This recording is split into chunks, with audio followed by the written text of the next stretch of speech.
Olá, como você vai? Tudo bem? Muita luz aí para você. Aqui é Lorde Gil Cigano. Mais uma vez aqui trazendo valiosas informações sobre os nossos lindos e maravilhosos baralhos, sejam eles de que origem for, né? E atendendo a muitos pedidos aí, porque tem muita gente interessada em entender esse universo maravilhoso. Então hoje eu trago uma postagem explicando um pouquinho melhor as diferenças entre o tradicional tarô, Tarário Cigano e as cartas da cartomancia, né? Então vamos lá, vou procurar ser um pouco didático, porque o assunto é muito amplo, que dá para dar um curso sobre isso. Num vídeo fica difícil a gente dividir, mas vamos tentar fazer o máximo. Por isso eu vou botar minhas mãozinhas aqui, tirar um pouco eles daqui e trazer um por um. Assim fica mais fácil, né? Então vamos começar pelo tarô. O mais clássico de todos os oráculos, talvez, né? Principalmente na parte de cartas, o tarô ele é composto de 78 cartas. Você vai ver muito baralho com nome de tarô por aí, mas que não tenha 78 cartas. Isso não tira a utilidade, não tira a validade, não tira a beleza, não tira o uso, não tira nada. Mas não é um tarô. Então você não pode aprender um. Se você quer aprender o tarô, você tem que ter em mãos um conjunto em que tenha 78 cartas. E também não adianta ter 78 cartas. O tarô ele é dividido, né, em arcanos maiores, como essa aqui é uma figura dos arcanos maiores. Normalmente, né, antigamente o tarô, né, ele era assim, as figuras ficavam só nos arcanos maiores e os menores eram os naipes.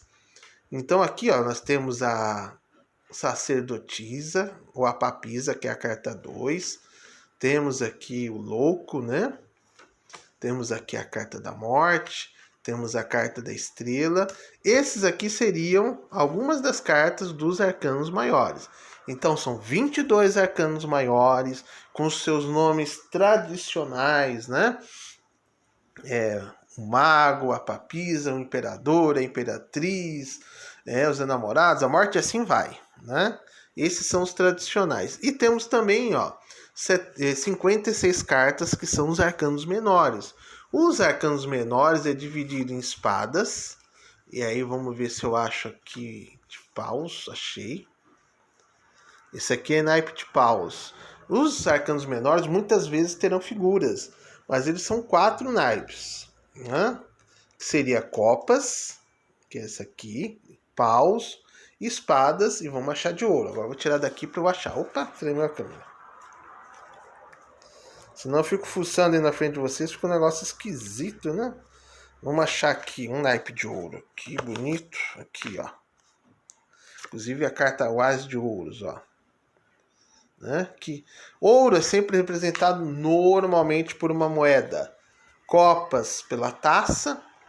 Paus pelo bastão, né? Da madeira, né? E espadas por espadas. Então aqui você tem os 4 naipes. Dentro dos 4 naipes, você vai ter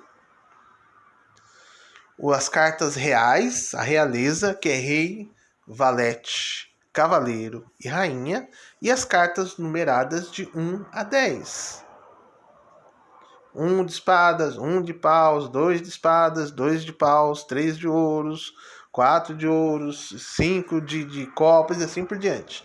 Então, repetindo, tarô, 78 cartas, 22 arcanos maiores e 56 menores, divididos em 4 naipes, né? Espadas, paus, copas, ouros. Cada naipe tem 14 cartas, sendo numerados de 1 a 10 e as 4 cartas da corte. Esse é um tarô tradicional. Se você tiver um baralho diferente desse, ele não é um tarô, mesmo que tenha esse nome. Isso não tira a validade, pode usar, mas só entenda que em termos de estudo e de conhecimento, tem que ser dessa forma aqui, respeitando essas figuras. Maiores informações, sempre estou à disposição, é só manter contato comigo através dos canais que eu sempre deixo à disposição, né? WhatsApp, Instagram, Face, como você achar melhor, tá bom?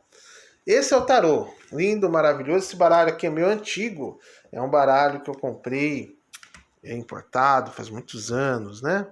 E aí, dentro dos processos, os arcanos menores do tarô acabaram se tornando um produto à parte, vamos dizer assim, graças principalmente ao uso da cartomancia. A cartomancia, então, agora é um outro oráculo diferente. Ele tem a base dele, com a base de origem dele é os arcanos menores do tarô, contudo, ele é diferente na sua utilização do que os arcanos menores do tarô. Por isso, então, esquece o tarô e agora a gente só fala da cartomancia. A arte de utilizar as cartas desse baralho que é francês, chamado de baralho francês porque ele é da França, origem dele, como um instrumento também de leitura de oráculo. Ele também vai ter os 4 naipes. Esse aqui é paus, esse é espadas, esse é copas, e esse é ouro. Vão ter os 4 naipes igualzinhos aos arcanos menores. Contudo, esses 4 naipes aqui, né, eles vão ter uma divisão um pouco diferente. Em vez de um, é as. Vou ver se eu acho um as aqui para vocês. Que tem, né? Só a gente procurar. Em vez de um é as cartas vão do as, que é 1 até o 10, ok? E também tem as cartas da corte, só que é diferente do tarô. Ele traz, ao invés de rei, rainha, valete e cavaleiro, ele não tem o cavaleiro. Aqui é o as, ó. Normalmente no as de espadas tem o selo do fabricante, viu? E aqui está o valete, aqui está a rainha. Agora só falta achar um rei. Então essas são as diferenças principais. E ao invés do... ele tem a carta Coringa. Ao invés do louco, ele vai ter o Coringa. Então, nós temos aqui... Peraí, o Coringa vai ficar melhor aqui, ó. Nós temos, então... São 53 cartas, se não estou enganado. Porque 13 por naipe, né? Carta do as até o 10... Rei, rainha e valete. E mais o Coringa. Então dá um total de 53 cartas, características diferentes. O tarô, normalmente, ele tem várias, falando de formatos, né, de baralhos, ele normalmente, todos vêm com essa questão de ser plastificado, né? Mas é uma embalagem um pouco mais luxuosa, né? Mas as cartas do tarô, elas, com o tempo, elas acabam, né? Vocês percebem aqui, não sei se dá para ver, se desgastando, né? Devido ao uso. A carta do baralho comum, que é chamado de comum, por exemplo, se eu fizesse com o tarô, eu posso estragar muita carta. Elas têm uma plasticidade muito maior, porque são cartas de jogar, né? Então elas têm que ter uma duração maior. Então elas vêm com uma plastificação mais resistente, tá vendo? Então a gente usa a carta do baralho comum por ter um custo menor, mas serem muito mais vendidas, acaba sendo um bom oráculo para a gente adquirir nesse sentido. As cartas duram muito.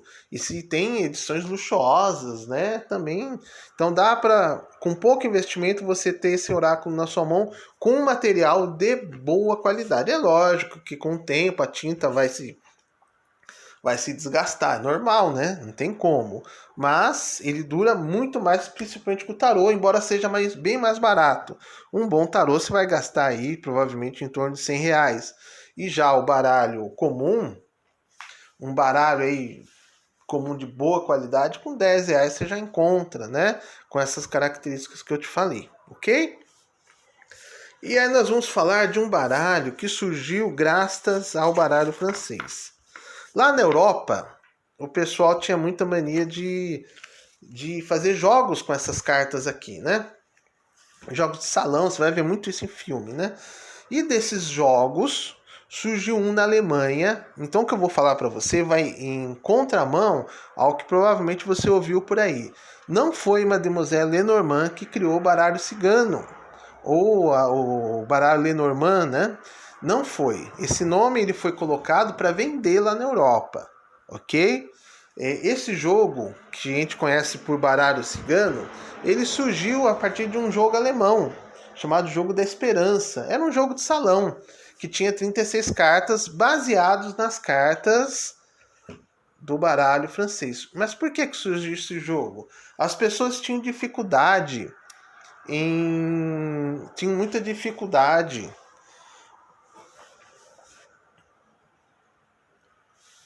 em entender o que cada carta significava. Então tinha um joguinho francês que usava só 36 cartas do baralho francês, não usava todas, mas como não tinha figuras, as pessoas tinham dificuldade de entender, isso atrapalhava o jogo. Aí o que eles pensaram? Eles pesquisaram e acharam um antigo baralho da época do austríaco, da época da... Nossa, esse é antigo. Esse baralho austríaco, chamado de cartas vienenses, que eram 36. Tinham figuras de animais, figuras de objetos, e aí eles pegaram essas cartas vienenses e tacaram as figuras nas 36 cartas do baralho francês, criando um jogo chamado Jogo da Esperança. Esse jogo se popularizou e aí resolveram criar um baralho mesmo para jogo mesmo, né? Resultado, se popularizou tanto que para vender mais, para ter uma melhor aceitação comercial, colocaram um nome de alguém que fizesse sucesso, que era Mademoiselle Lenormand. Então virou baralho Lenormand. De Jogo da Esperança virou baralho Lenormand. Mas não que tivesse influência dela. Tudo isso que eu estou falando do baralho cigano tem como provar. Tem documentos que provam tudo isso que eu estou falando. Então não é invencionice, não é porque eu acho bonito. Eu me baseio em fatos para falar o que eu falo. Quando não tem os fatos, eu falo para vocês. Mas aqui nós temos os fatos.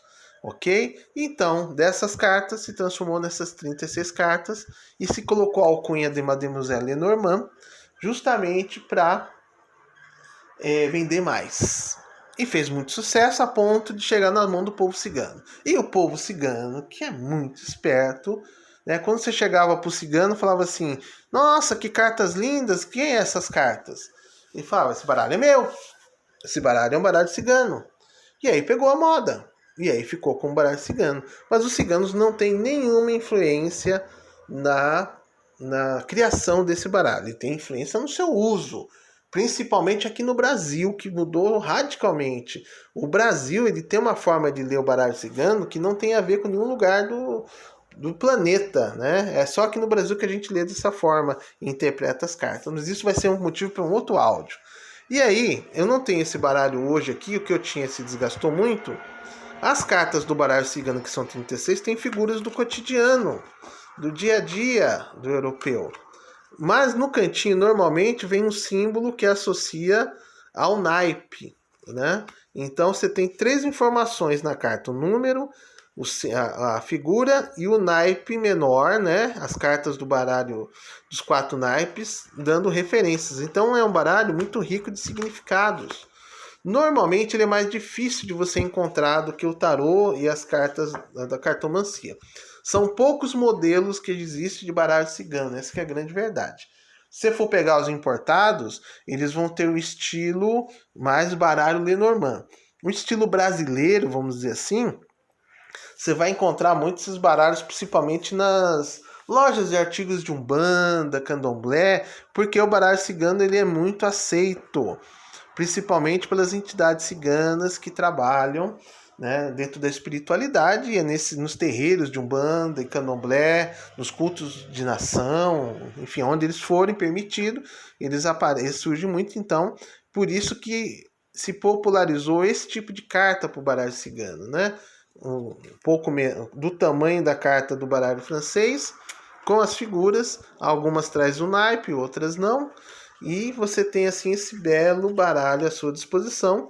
Eles também duram bastante, falando em termos de qualidade, mas aí não dá muito para cobrar muito qualidade, porque você não tem tanta opção. Ou você usa as poucas marcas nacionais que tem, né? Tem umas 3 ou 4 que vendem, ou você compra importada, aí o custo é bem mais alto. Tá bom, meus queridos? Era isso que eu queria falar hoje com vocês. Ficou um pouco longo, mas é, o vídeo ele traz coisas legais. Então eu deixo aqui esses três lindos baralhos para vocês poderem aí depois tirar dúvidas comigo, conversando. Estamos à disposição, tá bom? Muita luz para vocês. Agradeço de coração. Um beijo no coração de vocês, aliás.